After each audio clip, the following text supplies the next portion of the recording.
Mr. Secretary, you paint a much too rosy picture. The system is broken. For those of us on this side of the dais, we talk to the people and we listen to the people, and the people in my district are very frustrated and angry that we have all of this dysfunction here in Washington, and more specifically with the bureaucracy that continues to fail our veterans. People want real reform, real change, and not just talking points about how everything is about to be fixed. And I've even been told to my face, well, the problems were already fixed at the beginning of the study, and what the GAO documented was, or the Office of Inspector General documented was after the beginning of the study and everything's okay. We can't have a real conversation if you won't even admit that there's a problem in places like Colorado Springs. And I want to share with you a brief excerpt from a letter I recently received from a constituent who found it impossible to navigate the VA system to get health care. His case is important as an individual, but I think there are thousands like him. He wrote a respectful letter, but he's simply beyond being fed up. Here's an excerpt. Quote, "Sir, I speak for myself and thousands of veterans when I tell you enough is enough." He says, stop the tough talk and for once act on the corruption and deceit going on at the clinics. And he's talking about the CBOC in Colorado Springs. He ends up with his letter describing a 14-month runaround with the clinic and says, when will it stop?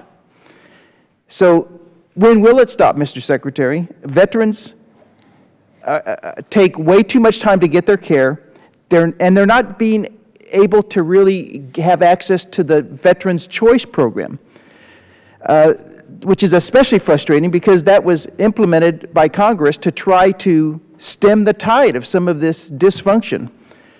So the first question, Mr. Secretary, according to the OIG, in places like Colorado Springs, VA staff did not add some veterans to the choice list or did not add others in a timely manner.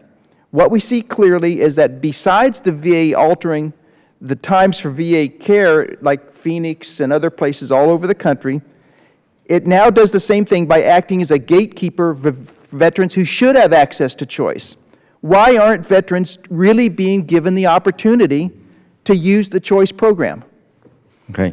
Congressman, if you think I've painted a rosy picture, I failed, because I'm telling you right now, I am acknowledging that we still have significant issues and we have a lot of work to do, and that's why it's my top priority, and I'm not going to rest until we do get this fixed. It's why I came here, and I am focused on it, and you and I sound similar when I'm with my staff, because I'm hearing directly from the veterans just like you. So I'm with you. What I am saying, and maybe this is where you thought I was painting a rosy picture, I know we're headed in the right direction. Where we had 57,000 urgent veterans waiting more than 30 days for care, today that's 12,000. Our electronic wait list for our level 1, our most important clinics, down 32% in the past couple months.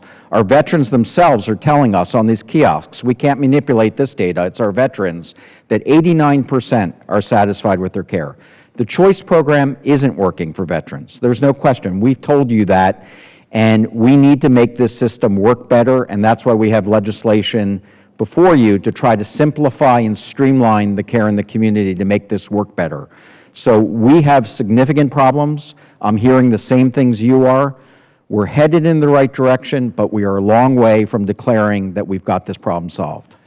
Mr. Secretary, your own metrics from February of this year showed that 29% of veterans received appointments in excess of 30 days. 5% of those waited longer than 120 days. Worst of all, over 2,400 veterans are still waiting on a wait list to receive an appointment, and 708 of those have been waiting longer than 120 days. These metrics made the clinic in my district the 8th worst in the United States. So I know of at least 3 people who have died, and it could have been because of this waiting problem. It could have been directly a result of these delays. So I don't see the VA fixing it. I don't really see them being held accountable.